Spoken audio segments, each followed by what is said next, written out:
This is the On the Pony Express podcast, part of the On3 network. Check out all the SMU coverage you need at ontheponyexpress.com. Now, here's your host, Billy Embody. Billy Embody. 1, 2, 3, let me go.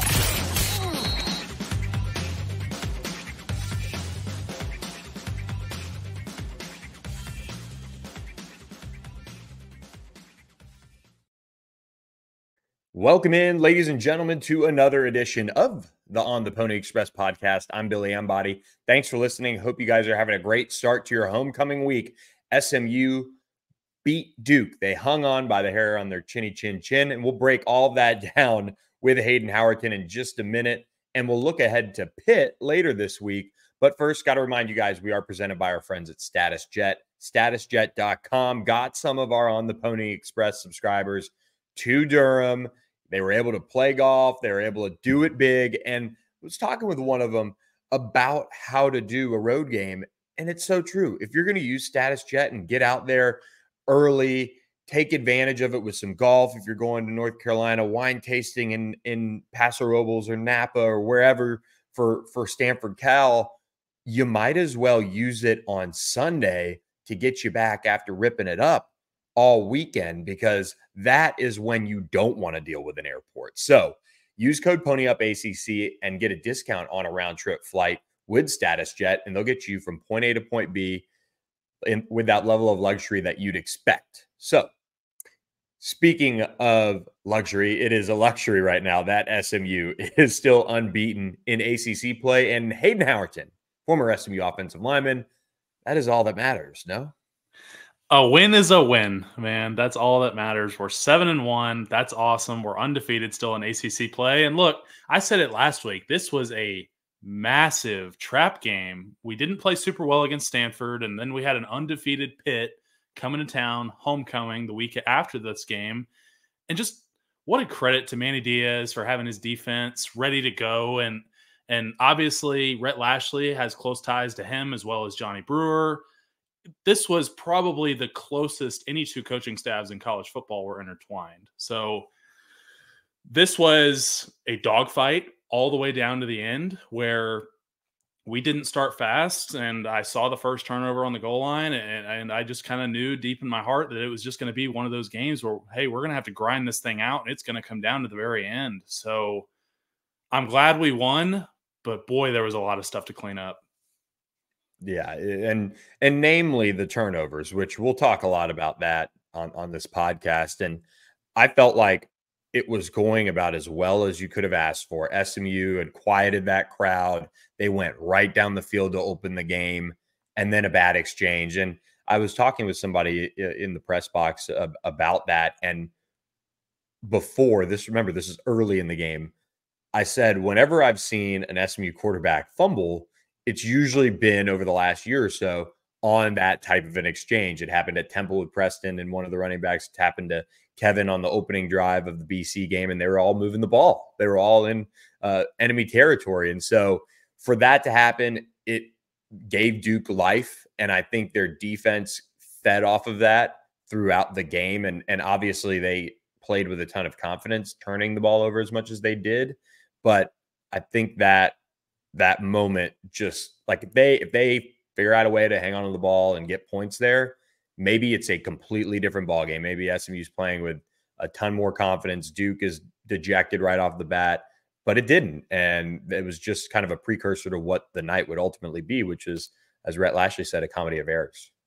Yeah, maybe it's a different ball game. And I understand the option is tough, because really the back doesn't know if he's getting the ball until basically the quarterback shoves it in there and forces him to keep it. But that was as careless with the football as I've seen this offense be since BYU, if ever. I mean, 6 turnovers, 7 if you include the turnover on downs. I mean, that is unacceptable in big boy football. On paper, we should have lost by 21 solely off of turnovers. I mean, I understand that we had a lot of yards on offense.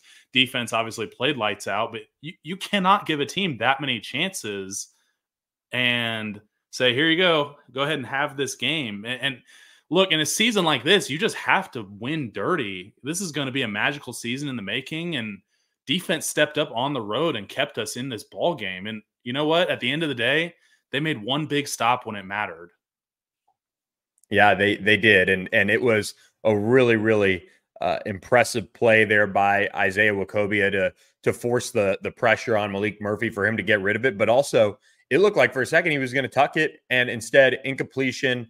They were going for Pancol once again, and Isaiah just had the speed to get to Murphy and rush things. And look, I think that was obviously a huge relief. Rhett Lashley didn't even celebrate for what it looked like, and kind of said it just. You don't know at that point what you're going to say when you walk across the field.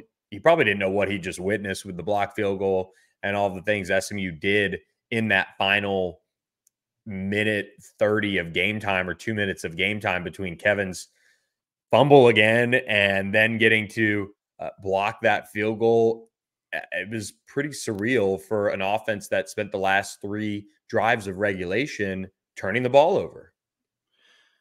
I don't think he knew what to say, because I think we were all kind of looking for the penalty flag. I mean, maybe it could have been called pass interference, but it wasn't. I think the ball was probably uncatchable, and that's why they didn't call it that way. But look, I understand Duke fans can be upset that they didn't play for another overtime, and it was a bad throw. But look, I would have gone for 2 as well if I'm Manny Diaz. I mean, you think 2018 Navy and a team that can really run the ball well, it's only a matter of time before they're going to be unstoppable. So you've got to go for 2 and the win when you have the opportunity right in front of you.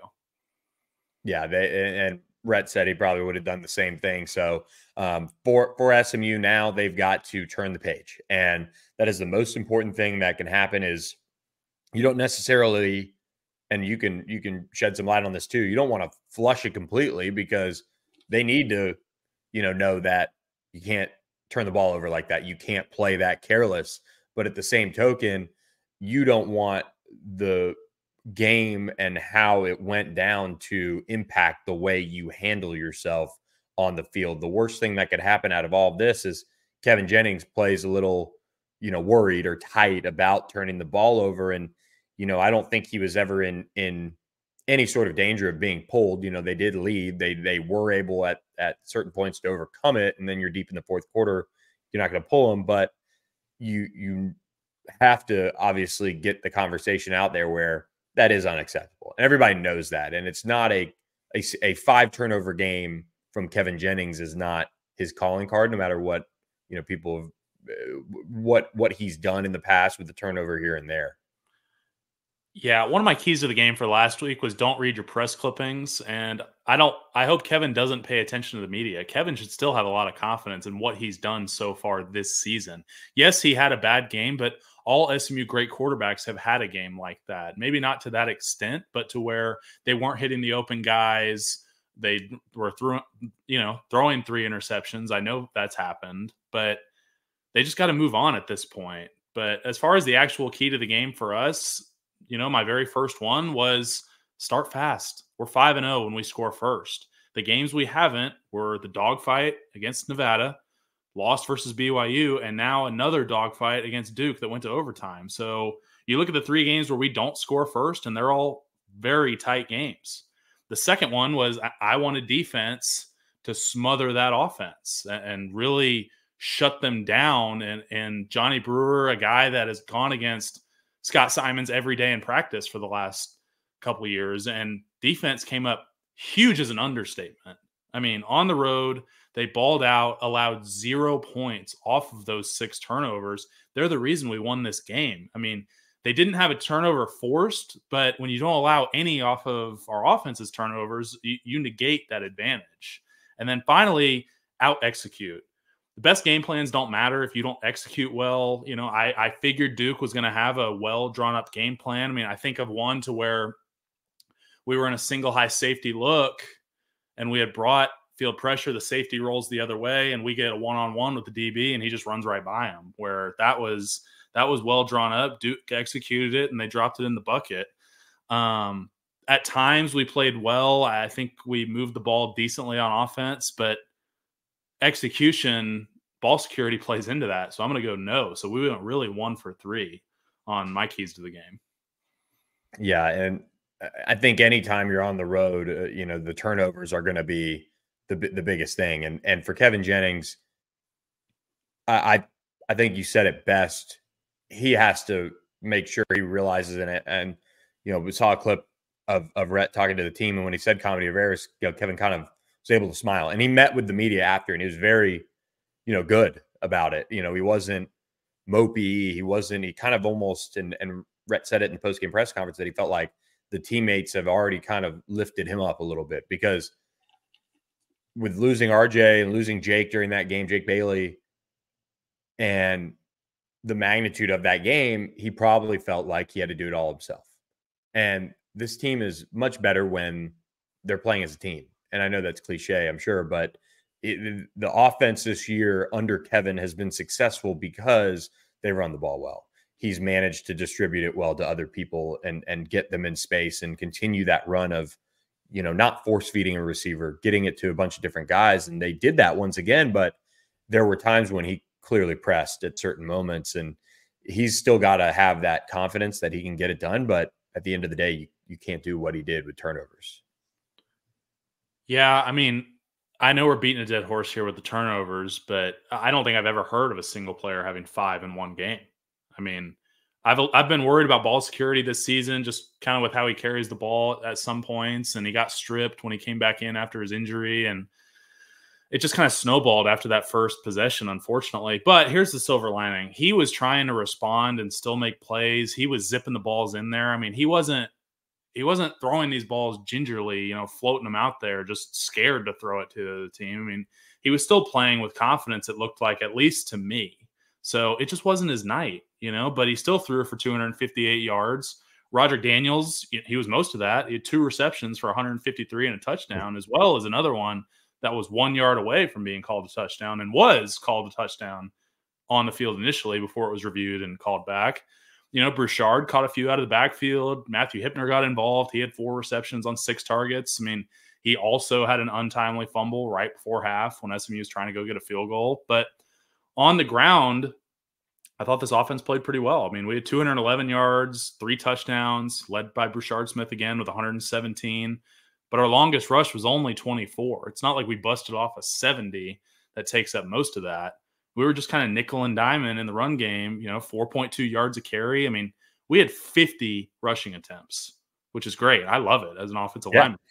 But the big negative for me is we had 4 tries from the 1 yard line, and we couldn't punch it in. I mean, I'll go ahead and spoil the MVP. It's not an offensive lineman this week solely because of that. I mean, I'm trying to give it back to this group, but you can't do that. And what's disappointing is this unit has been so good in short yardage this year, but we needed them to come through and they didn't. And while it didn't lead to points, Duke put kind of a drive together and they punted around midfield. That's still a turnover in my book, which would have made 7. But there were no sacks from this unit either. And that was huge because Duke had 24 on the year coming into this game. So they obviously made a lot of corrections after Stanford when they gave up a ton of pressures. So great job, Coach Justice, addressing that and getting that fixed. And as an offensive lineman, there's always things to be better at. Nobody has ever in the history of offensive line graded out at 100 in a game. The offensive line coaches don't allow that to happen. Even if you did block your guy the correct way, no mental errors, they're going to give you a 96, just to show you always have that one little room for improvement. So ours is an offense this week. It's just going to be ball security. And that's not hard. You take 5 minutes of Indy for ball security drills every Wednesday already, where, you partner up, guys are trying to rip it out, punch it out. Maybe they do a wet ball period since there might be some rain on Saturday in the forecast, and they're going to get it addressed this week. And I loved, and it was kind of funny. We're in the game thread, we're chatting, and people were kind of talking about got to stick with the run game. And I didn't know this, but when somebody said that, I was like, yeah, maybe they, Kevin had thrown a couple interceptions. I was like, yeah, they should. And he had already gotten it doubled up or something like that. It was, I think at that point it was maybe 33 carries to 14 passes or something crazy. And I was like, oh, wow, it was the most insane game from if you would have told me SMU would have ran the ball 50 times, I would have picked that score to be like 50-10. Yeah. I mean, really, because of how well SMU's been able to run the ball, it's like, all right, maybe they've grinded it out or whatever, maybe a little lower scoring or whatever. But I loved the play calling for the most part. Mhm. Outside of inside the 5, and it's kind of funny. I think with Red, I think he really wanted to just kind of impose their will and say, you know what, we are at the 1 and we are going to line up and run some sort of north-south, right up the gut type of play, and you're not going to be able to stop us. And unfortunately for SMU, Duke did. But I don't want to say my MVP yet, but I will say I think our boy Logan Parr played a heck of a game. Apparently he's banged up. Everybody is this time of year, but he also had a key fumble recovery on one of the plays, and I think it led to a score. So big clutch play. That's why you hustle. And he did that coming over from, it was a play to the right, and he came all the way over from his left guard spot. So I thought the offensive line, all things considered, played better. I think for me, watching, we're way up top, so it's hard to pick out players or individual numbers, but I think Duke ran some great coverages. I think it was Kevin's first interception. They've run that route down the middle a million times. SMU has this year with Kevin in particular, and it was just doubled. And I think Kevin was just so shocked that he just threw it anyway, and it was an easy interception right down the seam. So, like you said at the beginning, credit Manny Diaz. I mean, they can coach some ball, and it's a team that hadn't, truly played anyone really going into it, but their effort and their preparation translated very, very well. And so they deserve a lot of credit for all the things they did. And they played hard, that was encouraging for Duke fans. Is they're 15-2 at home, their last 17 games. I mean, this is a football team that, don't be mistaken, they've come a long way from where they've been, similar to us. But on our defensive side of the ball, I mean, I thought coverage at times was shaky. I don't think this was a huge production night for our defensive line with only 1 sack and 3 TFLs. But, man, they were just efficient. They were able to keep Duke behind the chains and be efficient on third down and really force Duke to kind of press because they had to. Because when you're getting all these turnovers and you're getting all these extra possessions and you're not scoring as an offense, man, that frustrates you. You feel like you should be up by 40, but you just can't get anything going if you're Duke. And we did have a lot of injuries, though, like you said. I mean, J.O., Jake Bailey, Brandon Miazuno all went down, did not return to the game. Kevin went down. I mean, that knee angle, it looked gross on TV. Yeah. I'm glad he came back in. I really hope he's okay. Elijah Roberts went down at one point, came back up, got back in the game. Logan, we talked about, he's a little banged up. I mean, as an offensive lineman, it's just that point in the season, man. This was an extremely physical game. It took a toll on our team, and we're going to have to do everything we can to get as healthy as possible getting into the bye next weekend after the Pitt game. The nice thing is they get to be in the Weber End Zone complex Friday afternoon, just getting a little bit more. Don't have to jump on a plane. You don't have to be in the makeshift training room at a hotel on Friday night. You get it all there. And I think that's really important this game. Pitt's going to bring it. They are a team that, similar to Duke in a way, that their strength of schedule isn't that great right now. And some of their ranking things are inflated from their early season competition, but they have one of the best players in the country in Desmond Reed. SMU is going to have to be ready to go for that game. And I think, like you said, physically being in the training room at this point of the year, and it's, again, you look back on that Louisville game and how it was, all right, boys, here we go. One more game and we get to the bye. Got to be 3-0 here. We got to win this game.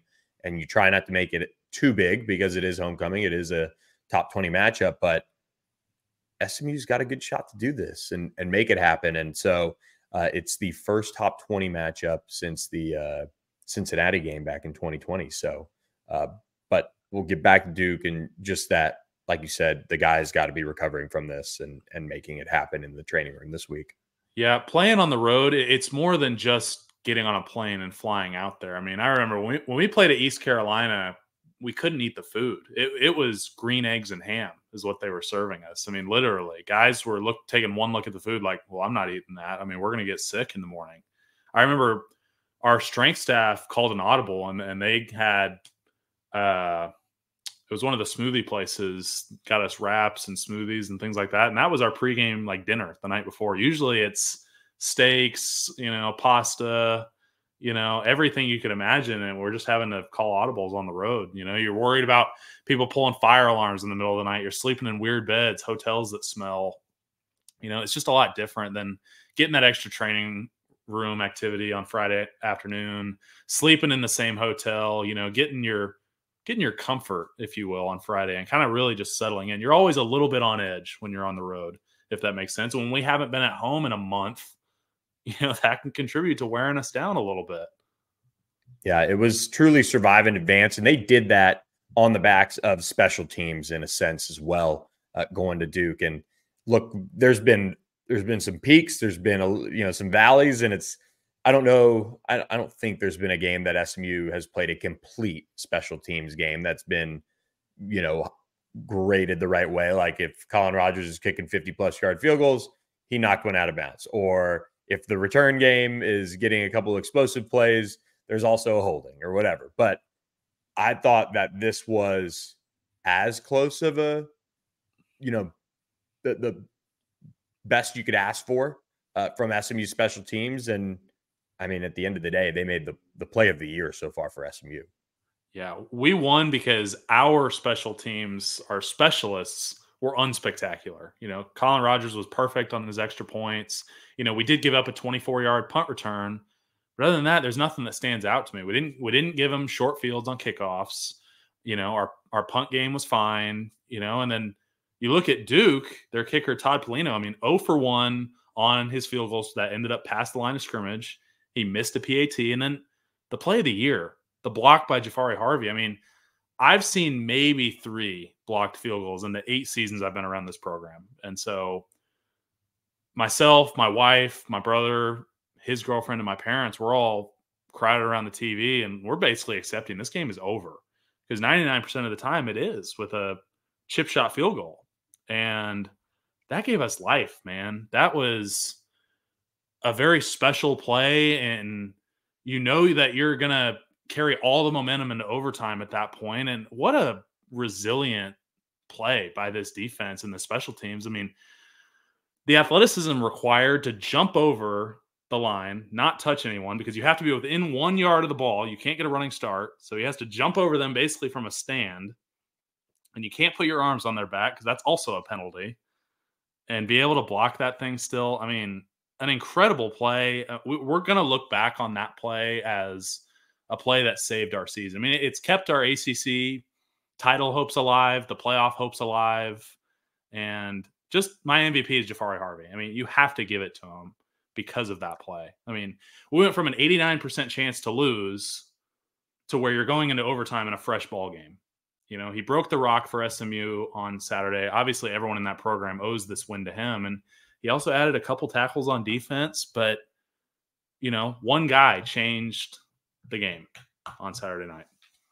And you get the extra help. I think it was Jared Harrison Hunt who actually the rule is you can't touch them, but your teammate can. So, right. We had Dan Lanning doing the 12-man on the field. Maybe that gets looked at by the competition committee for, them to look at it a little closer. But yeah, he had the assist on it, but also great scouting, calling the timeout. Kyle Cooper, Casey Horney, getting them ready to go for that play. And Scott Simons is also involved on the defensive side of the special teams. And I'll say this about the punt return, and it doesn't excuse it or whatever, but it is the context of it is I think if I'm remembering it right, it had just turned, the quarter had changed. And so SMU went from going into the wind to all of a sudden very much with the wind. Yeah. And I mean, I saw it come off his foot and I was like, oh man, the wind has that one. And because it went a ways in the air.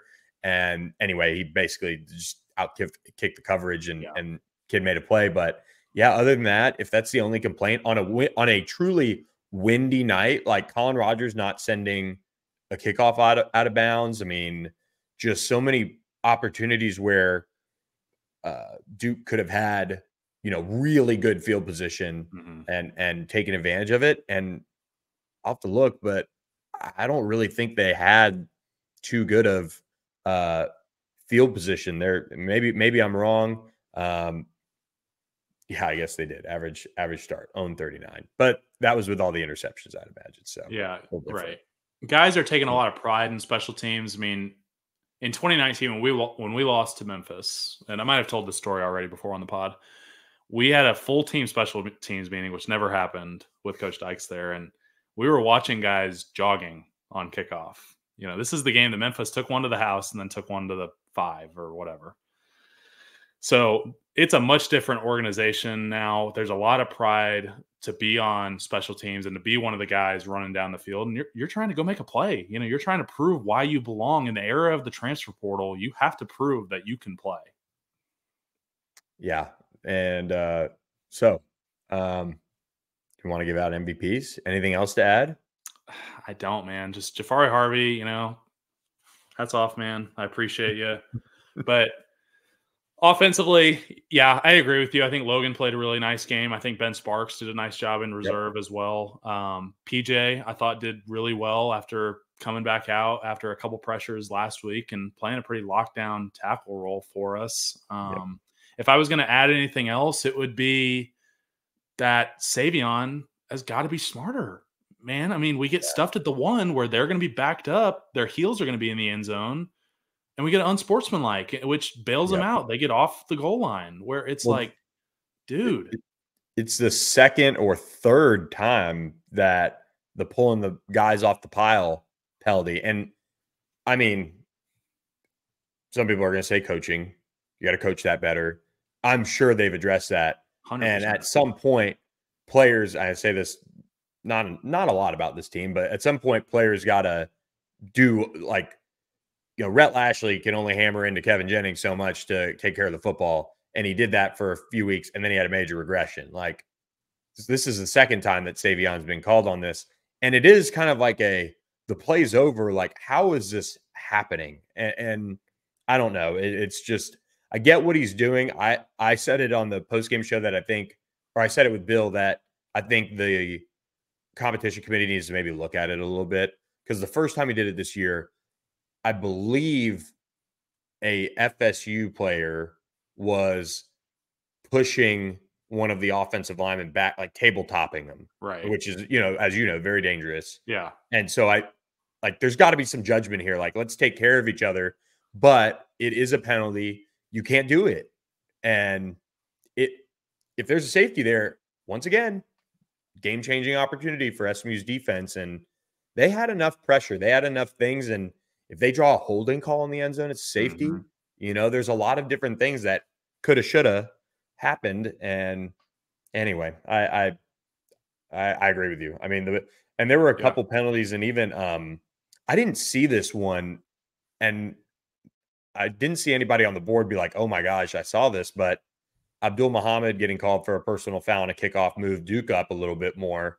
And in a game when field position and you're turning the ball over matters, once again, it's kind of one of those things. But I just 7 for 86 yards was an improvement for SMU compared to Stanford, but just some common sense stuff from, repeat offender and then Abdul Muhammad. I was surprised by that, but you just got to be smart, because a personal foul or an unsportsmanlike, I think is what it was called on Savion. Well, yeah, you get another one, you get kicked out. You're just hurting your team more than anything. So, but yeah, that's all I got for Duke. Hopefully we can put that one to bed and move on here later this week. I'll say, and then we'll do a quick ad read and then go coast to coast.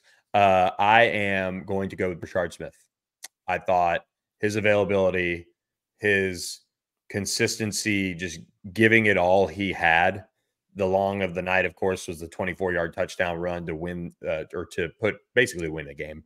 Obviously, the defense had to get that stop, but before that, he had 25 carries for 93 yards, if my math is right, or 96 or something like that.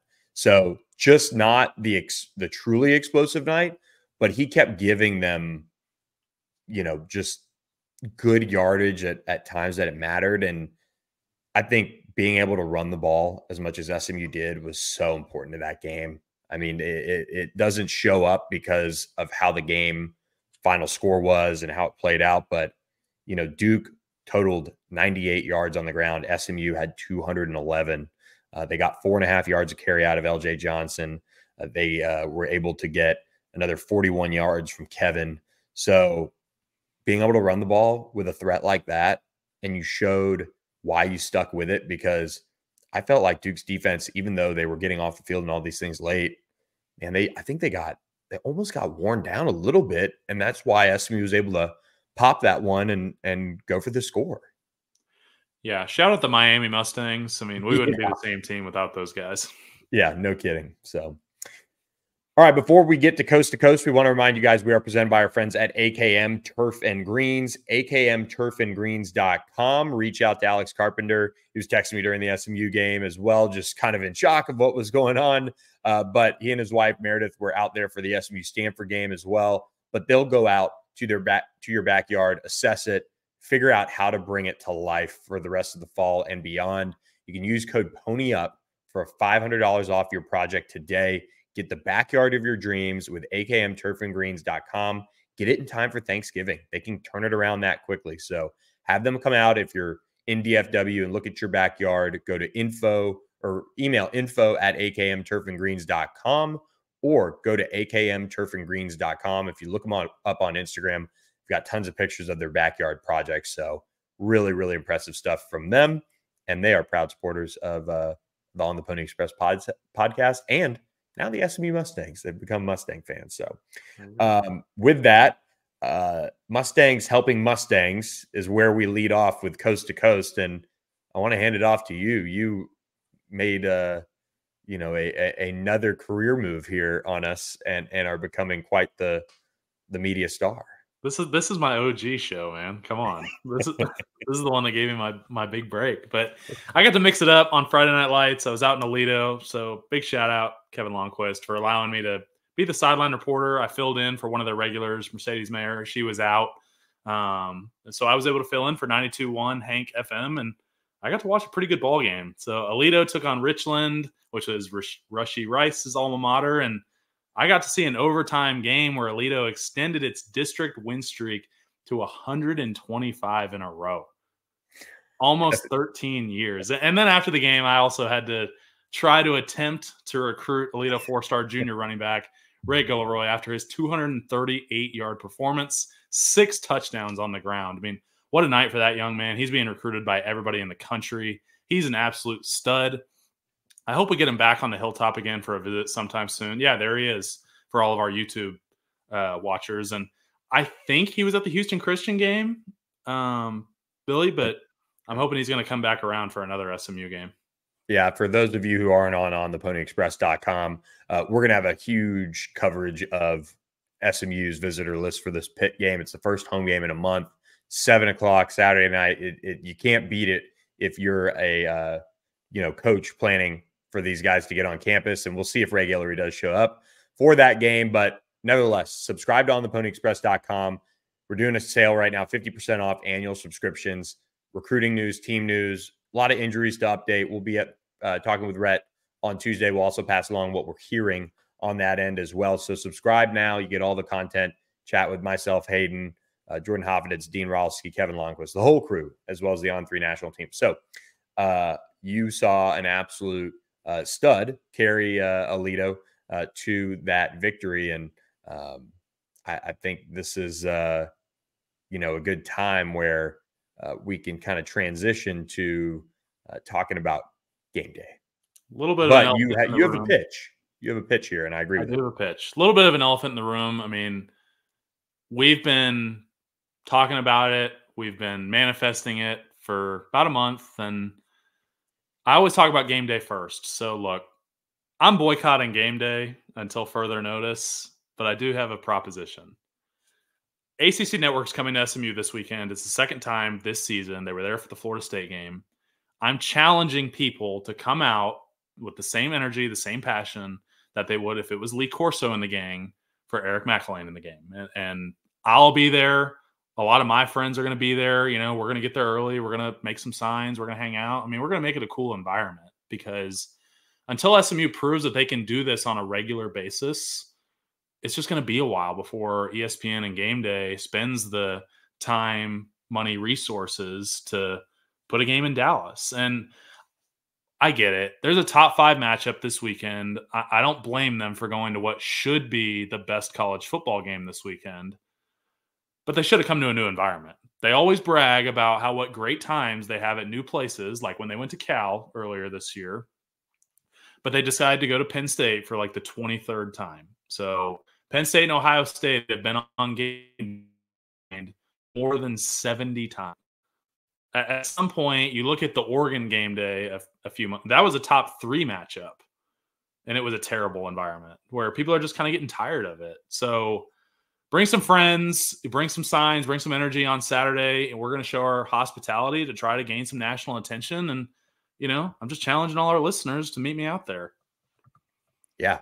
Get a little mimosa going, go for a walk. There you go. If the weather is good, which leave it to Dallas. Let's see. We're recording this Monday night, everyone. And I can look up what the weather is supposed to be on Saturday. But the good thing about Dallas weather is, see, Friday it was supposed to rain as well, showing right now a little bit of a chance of rain, but no rain in the forecast. So give Dallas a little bit more time. It says it's going to rain on Saturday, but it wouldn't shock me if maybe we got a little lucky because that's kind of how Dallas rolls. The weather changes quickly. So come on out. Either way, bring a mimosa, a little Irish coffee, and get it going with Hayden and the Huddle crew. So they're great friends of the show, man. They do an awesome job. We love hanging out with them and chatting with them. I saw Eric McElwain before overtime began, and he was down there watching in the corner. And luckily, both teams or whoever picked, I think it would have been Duke, or no, it was E-Rob who picked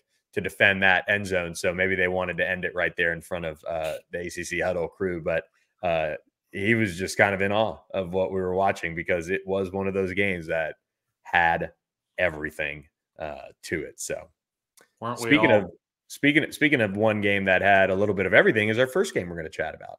Yeah, let's talk about Liberty and Kennesaw State. This is upset of the year so far. 2 field rushes. They did end up putting 1 second back on the clock. So Kennesaw State Owls, they've never beaten an FBS team. They just moved up from FCS. They're now in Conference USA, and they got to host, unfortunately, the Group of 5 representative for the New Year's Six Bowl last year. And look, this is the first time a 5-0 or better team lost to an 0-5 or worse team. Kennesaw State has had the same head coach in Brian Bohannon since they founded the program in 2015. They were in the Big South Conference before this season. So congrats to the Owls. We'll see what they can do as college football continuously changes. Well, and of course, it's really interesting. SMU became the second team all time to win with a -6 turnover margin. And hey, just made a little bit more sense that somebody else made a little history this weekend too. Yes, sir. So we'll talk about Missouri Tigers shut out in Tuscaloosa, 34-0. Look, Missouri has no business being a top 25 team with their current strength of schedule, but they do have that circular SEC patch on their jerseys, and that's all that matters because they got killed by Bama. They got killed by A&M. They have tight wins over Vandy and a really poor Auburn football team. And then their non-conference is an away game at UMass against a 4-4 Boston College team, Buffalo, and then Murray State. So I don't understand why the AP poll is so biased to logos. I mean, I see Notre Dame ranked above BYU when they lost at home to Northern Illinois.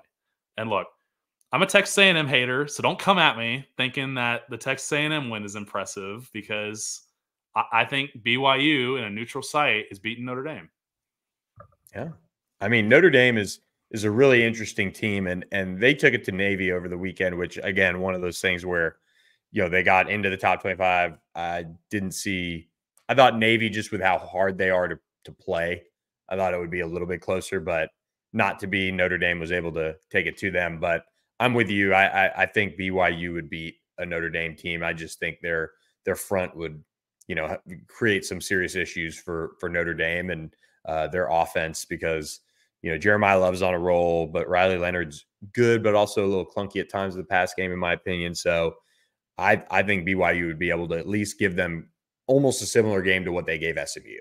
I mean, I just think that's how that game would look. So, well, Navy was the other team to turn the ball over 6 times this weekend. So, final score of that game was 51-14, which is pretty typical of what happens when you lose the turnover battle 6-0. But don't look now, guys. Colorado Buffaloes are bowl eligible. Coach Prime's second season, I thought he was going to end up on the hot seat, especially after a so-so start. And they defeated Cincinnati 34-23 in Big 12 after dark. So their remaining schedule is Texas Tech, who just lost their quarterback, lost to TCU this weekend.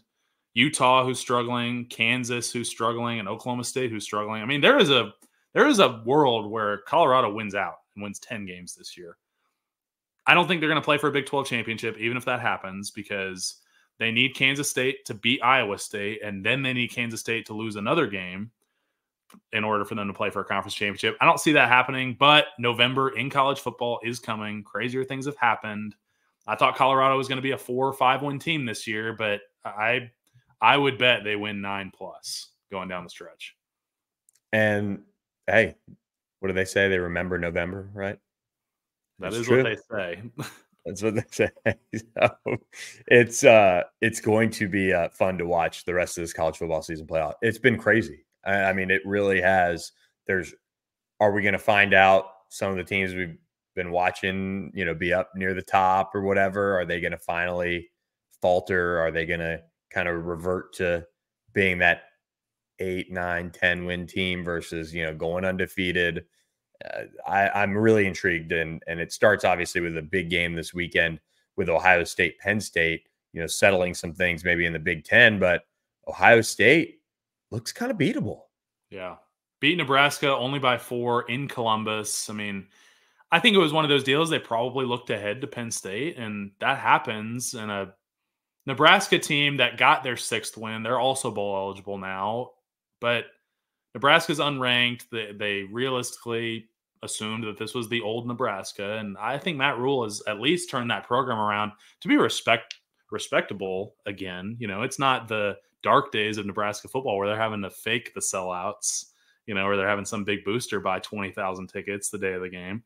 But Indiana also stays unbeaten. They beat Washington. They're now 8-0. I mean, what a run for Indiana and Kurt Cignetti on where they're going so far this season. They were on game day this past week, so big time for their program. I mean, and then just a couple quick hitters. Texas won a close game against Vandy in Nashville. Vandy now needs one more win for bowl eligibility. They got Auburn, South Carolina, LSU, and Tennessee remaining. They probably got to win this weekend or next weekend. I don't think they're going to beat LSU or Tennessee. Boise State won a big one. They won their most difficult game remaining. They beat UNLV in Vegas. They control their own destiny to the playoff. Their only loss is to now number 1 Oregon by a field goal in Eugene. I mean, Boise State is legit. Yeah, Ashton Jonty is rolling, and he didn't have like the best night, but he got the game-winning touchdown. That game might have it was decided in the last few minutes or seconds, won by 5. Yep. So clutch touchdown from him, and then turn to the state of Florida. This is a really, really sad season for the I don't want to get Miami fans mad, but I think it's safe to say Florida and Florida State are more of the flagship universities in the state, and both of them got basically drugged by Miami. Yeah, it's the same thing with our state. I mean, you look at Dave Campbell or whoever does the state rankings, they're always going to put Texas and Texas A&M above us until we prove otherwise. And we get to play them in a non-comp. So, Rick Hart, please schedule them. I would love nothing more than to see those games. But, yeah, Miami has beaten the Florida Gators and the Florida State Seminoles in the same season for the first time since 2004. I mean, I know Florida being non-conference, it makes it difficult, but still really cool for Miami to be able to go beat those flagship blue blood programs. I mean, Florida State now with 7 losses. They're 1-7. I mean, eliminated from bowl contention. If I were to bet, I think they'll beat Charleston Southern for their only other win this year, and they'll finish at 2-10. I mean, they still have to play North Carolina, Notre Dame, and Florida. So I have no idea what happened from a culture standpoint. I mean, you get left out of the playoff, and all of a sudden you just nuke your program. Like, what happened? Are you not able to keep those guys, up and playing for, pride at least? Yeah, I don't understand. You pick the wrong quarterback, that's always gonna, be something that you could struggle with. But it is it really is just mind-boggling. And I will say I kind of think they beat North Carolina. But how crazy is this going to be if Billy Napier beats a bad Florida State team and is able to hang on to his job for one more year? Because Florida, what I've kind of heard a little bit, they might not have the money to do it with revenue sharing coming. So this is a really interesting stretch for that program and, of course, Florida State. But if Florida loses to a pitiful, what maybe a 2-10 or 2-9 Florida team to cap things, then I figure somebody strokes a check. You can't lose to a 2-9 Florida State team, and keep your job when you're already on the hot seat. Yeah, Florida's 4-3. They play Georgia this weekend. I'm not saying there's no chance, but Florida will realistically be 4-4 after this weekend. And then, they still have a couple SEC games. They still have to play Texas. They still have to play LSU. And then obviously Florida State. Yeah. So it's crazy. We'll see what happens. But that game might end up on the CW. Just a little inside joke. Love it. That would be great. But look, a lot of fun college football games, guys. Be sure to jump in the comments and give us your thoughts on what you guys saw in Coast to Coast this weekend. If you were sitting on the couch watching college football, there was also, by the way, insane game with Pitt and Syracuse as well. That was Thursday night, and obviously is the precursor into SMU playing Pitt after SMU having a bunch of turnovers this week. That is going to be top of mind for Rhett Lashley. If you're one thought on the game coming up, if you're SMU, you want to make a statement, especially on offense, that you are not what you just put out there from a ball security, attention to detail level. And after Pitt did what it did to Syracuse, if you're SMU, you got to come in motivated to just not have any turnovers, and maybe the defense can grab a couple and you get on the right side of that again.